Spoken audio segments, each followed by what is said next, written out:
जिज्ञासु भाइयों और बहनों, कभी कभी एक सड़ा हुआ फूल पूरे चमन को बदनाम कर देता है। उसके कारण पूरा चमन बदनाम हो जाता है। कभी कभी टूटे हुए तारे के कारण पूरा गगन बदनाम हो जाता है। कैसे कम नसीबी है इस दुनिया की, कितनी कम नसीबी है इस दुनिया की। कभी कभी एक सत्ता के कारण महाभारत खड़ा हो जाता है। कल से एक कथा का प्रारंभ, कल से एक पीड़ा से परमात्मा तक की यात्रा का प्रारंभ हुआ है बंधुओं। कल आप लोगों ने देखा कि जिस पर विश्वास किया था उसी बहनोई ने, उसी शतानिक ने राजा दधिवान पर, कौशंबी नगरी पर आक्रमण कर दिया है। जो कौशंबी नगरी एकदम सुख की निद्रा में सोई थी, उठी है तब दुख के आहट लेकर के उठी है। चारों ओर अफरा तफरी मच गई है और उस बीच में वह 13 वर्ष की कन्या वसुमती माँ के पास पहुंची है, माता धारिणी के पास पहुंची है। माँ अब क्या होगा? माता धारिणी के आसपास से दास दासी गुजर रहे हैं, अपनी जान बचाने के लिए दौड़ रहे हैं। माता धारिणी अपने दासियों को आवाज लगा रही है, द्वार पर खड़े दासों को आवाज लगा रही है। ना कोई दास उनकी आवाज सुन रहा है, ना कोई दासी उनकी आवाज सुन रही है। बंधुओं, आंखें तालाब नहीं फिर भी भर जाती है। आंखें तालाब नहीं फिर भी भर जाती है। किस्मत कोई सखी नहीं फिर भी रूठ जाती है। होठ कोई कपड़ा नहीं फिर भी सिल जाते हैं। बुद्धि कोई लोहा नहीं फिर भी जंग लग जाता है। इंसान कोई मौसम नहीं, इंसान कोई मौसम नहीं, पर न जाने क्यों समय आने पर वह बदल जाता है। धारिणी के साथ भी ऐसा ही हुआ। खुद की जीजा, खुद के दास और दासी समय आने पर सब बदल चुके हैं। अपने पुत्री को लेकर के धारिणी सोच रही है, अब मेरा यहाँ पर रहना सुरक्षित नहीं है। बंधुओं, परिस्थिति बदलती है तो कैसी बदलती है। खुद के राजमहल में आज धारिणी खुद को असुरक्षित महसूस कर रही है। खुद के दास दासियों के बीच में रहकर भी आज धारिणी खुद को असुरक्षित महसूस कर रही है। खुद के परिवार वालों के बीच रहकर भी वह धारिणी आज खुद को अकेला महसूस कर रही है। धारिणी अपनी बच्ची वसुमती को लेकर जैसे ही निकलने को तैयार हुई, बंधुओं, एक दैत्य के समान धारिणी के समक्ष शत्रु पक्ष का सैनिक आकर के खड़ा हो चुका है, जिसने राज्य से कोई संपत्ति नहीं लूटी है, जिसने राज्य से कोई हीरे मोती नहीं लूटे हैं। दोनों माँ बेटियों का अपहरण किया है और खुद के रथ में बैठा लिया है। वह काली रात है। इस रात्रि के बीच में एक सुभट के द्वारा, एक सैनिक के द्वारा धारिणी और 13 वर्ष की बच्ची वसुमती का अपहरण हो चुका है। भयंकर जंगल में उसे ले जाया गया है। तूफान वेग से वह रथ दौड़ रहा है। उस रथ में बैठी हुई वह धारिणी सोच रही है, पूरी सत्ता को छोड़ा है, पूरी संपत्ति को छोड़ा है, यह मुझे लेकर के क्यों जा रहा है? यह कौन है? किस रास्ते से मुझे लेकर के जा रहा है? मुझे और मेरी बच्ची का इसने अपहरण क्यों किया है? क्यों यह मुझे ले जाना चाहता है? और प्रश्नों की कोई श्रृंखला चले, विचार और कुछ आगे बढ़े, तब अचानक वह रथ रुक चुका है और वह सैनिक धारिणी के आगे आकर के खड़ा हो चुका है और जोर से कह रहा है, धारिणी, जब शतानिक राजा के साथ मैं इस नगरी के महोत्सव में आया था, तब से मेरी दृष्टि तेरे ऊपर लगी हुई थी। आज मैं मेरी दृष्टि को तुष्टि दूंगा, आज मैं तुझे ग्रहण करूंगा। बंधुओं, याद रखना, भारतीय नारी की परंपरा रही हुई है। नारी जब संतान सामने होती है तो पुष्पों की कोमलता भी लज्जित हो जाती है, इतनी कोमल वह नारी बन जाती है। लेकिन नारी के सामने अगर एक शत्रु खड़ा हो जाता है तो पत्थर की कठोरता भी शायद उसके आगे पिघल सकती है, लेकिन उसकी कठोरता नहीं। यह परंपरा प्रभु आदि से चली आ रही है, जहां पर पुरुषों की शूरता, वीरता और धीरता स्टॉप हो जाती है, वहां से नारी की शूरता, वीरता और धीरता का प्रारंभ हो जाता है। भगवान आदिनाथ के युग में 99 पुत्रों को प्रभु ने आदेश नहीं दिया है, ब्राह्मी और सुंदरी को आदेश दिया है बाहुबली का अहंकार उतारने का। कृष्ण के युग में सत्यभामा थी। जब कृष्ण राक्षस के कारण मूर्छित हो चुका था, तब उस सत्यभामा ने युद्ध की डोर को संभाला था। राजा दशरथ के समय राजा दशरथ जब पराजय की ओर थे, तब युद्ध का सब बागडोर रानी कैकेयी ने संभाला था।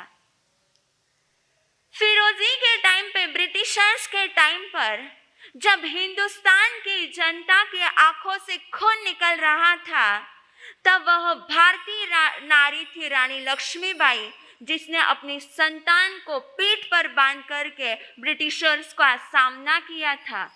सच बताना कि हिंदुस्तान के इतिहास में ऐसी एक भी पुरुष की कथा है क्या, जिसने अपने संतान को और हिंदुस्तान को दोनों को संभाला हो? वह रानी अहिल्याबाई थी, जिसने न्याय के लिए अपने पुत्र को हाथी के पैर के नीचे कुचलने का आदेश दे दिया था।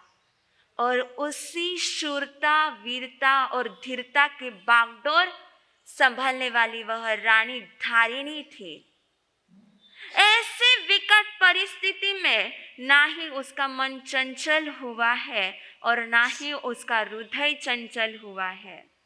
उसने अपनी पूरी ताकत के साथ ललकारा है उस सैनिक को। एक भी कदम अगर आगे बढ़ाया तो सोच लेना तेरा क्या हाल होगा। तुम मुझे स्पर्श कर ही नहीं पाएगा।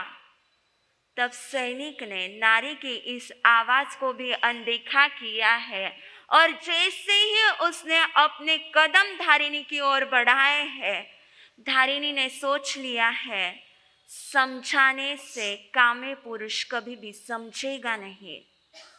मुझे मेरे अगर चरित्र की रक्षा करना है तो मुझे अब प्राणों को गंवाना ही पड़ेगा।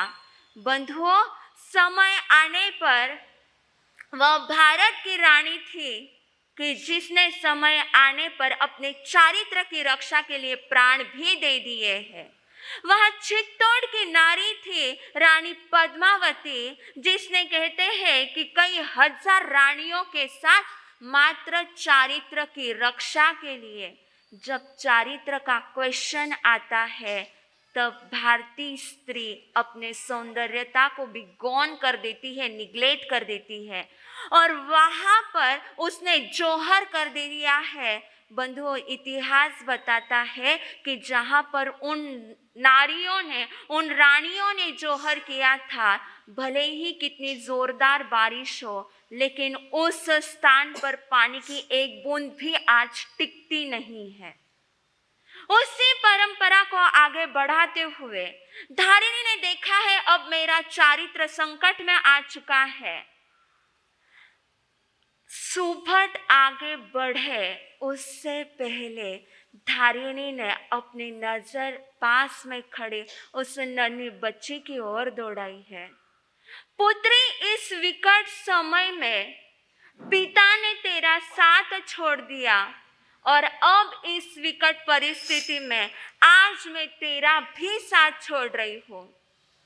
आज इस शत्रु के हाथ में मैं तुझे सौंप रही हूँ। मुंह से शब्द नहीं निकाला है, मात्र आंखों के आंसुओं से बच्ची के साथ बात कर ली है। सुभट आगे बढ़े उससे पहले रानी धारिणी ने पूरी ताकत के साथ अपनी जबान खींच ली है और धड़ाम से अपनी ही पुत्री के गोद में गिर चुकी है। शरीर में कोई ताकत नहीं बची है, मुंह से खून निकल रहा है। ताकत न होने के बावजूद भी धारिणी ने अपना हाथ ऊपर उठाया है और अंतिम बार वसुमती के गाल से घुमाया है, बेटा यह मेरा अंतिम वात्सल्य का स्पर्श तुझे है। धारिणी मौन हो चुकी है।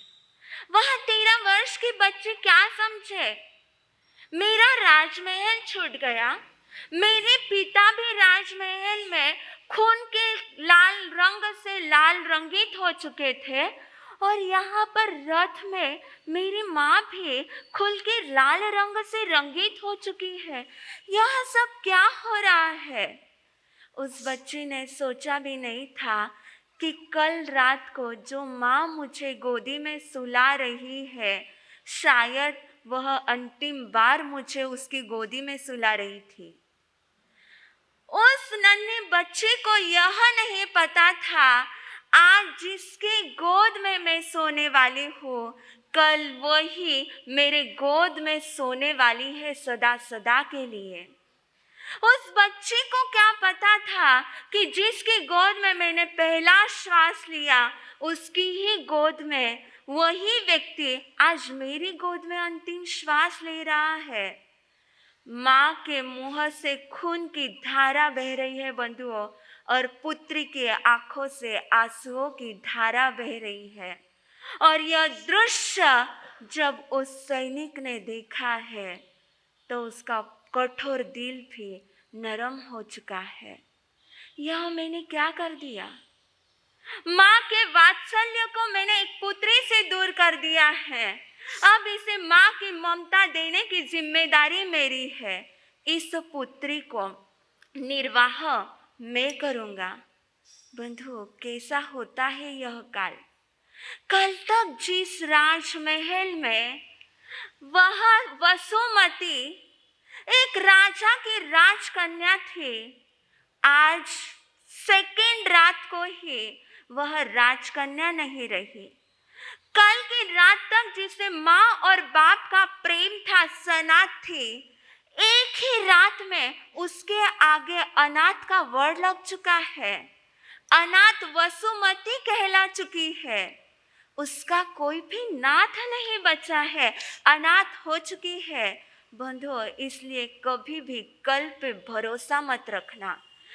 कल कब आपके लिए काल बन के आएगा पता नहीं।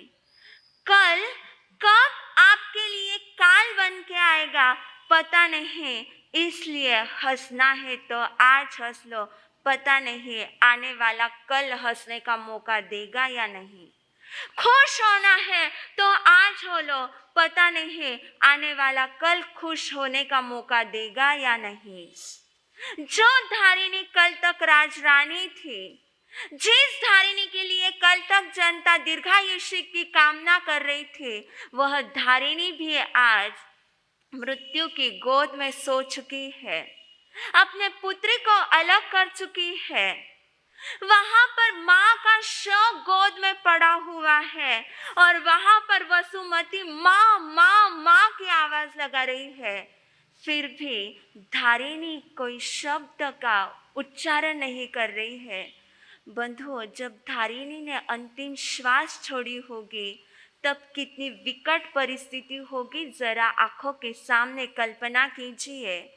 आपको कहीं पर बाहर जाना हो, 1 घंटे के लिए ही कहीं पर बाहर जाना हो, घर में कोई भी नहीं हो और उस समय बच्चों को घर पर ही छोड़ना हो, कितना कुछ कहते हो ना आप. देख गॅस कने नको जायचे, કોઈ આવે તો પટકન દરવાજો नको ખોલજે, થારો ઓળખીરો આવાજ રહ્યો તરત દરવાજો ખોલજે, मैं आया शिवाय दरवाजो खोलजे नको.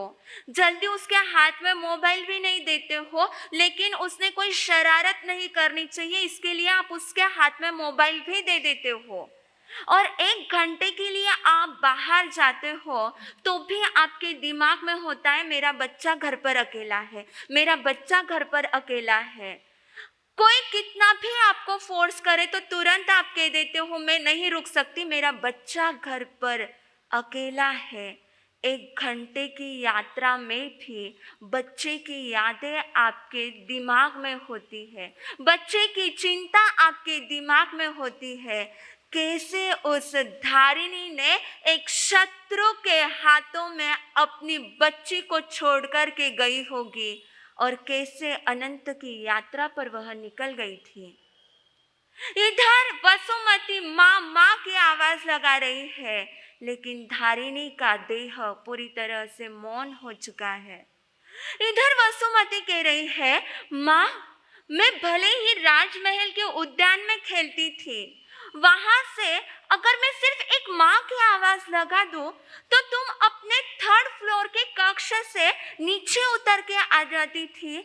माँ, आज तुम मेरे गोद में सोई हो, फिर भी मेरे आवाज को नहीं सुन रही हो. माँ, तुम मौन क्यों हो चुकी हो. सामने रहा हुआ सैनिक जब इस दृश्य को देख रहा है, उसका कठोर दिल भी माँ और पुत्री के विरह को नहीं सहन कर पा रहा है. मैं भी तेरा पालन पुत्री के समान करूंगा, इस प्रकार को उसको आश्वासन दे करके वह सुफट, वह सैनिक वसुमती को अपने घर ले आया है. बंधुओं, कैसा माहौल है. एक समय की राजकन्या आज सैनिक के घर पर रुकी हुई है. एक समय उसके लिए ऐसा था कि वह सैनिक व दास दासी उसके घर पर रुकते थे. आज उसी के जीवन में यह मौका आया है कि उसे सैनिक के घर पर रुकना पड़ा है. कर्म सत्ता कितनी विचित्र है. अब उस सैनिक के घर पर राजकुमारी वसुमती के साथ क्या होता है. राजकुमारी वसुमती के जीवन में आगे का टर्निंग पॉइंट क्या रहता है. क्या उसके आगे की पूरी लाइफ उस सैनिक के यहाँ पर बीतती है. आगे क्या घटना घटती है, समय आने पर देखेंगे. इन्हीं शुभ मंगल भाव के साथ बोलिए भगवान महावीर.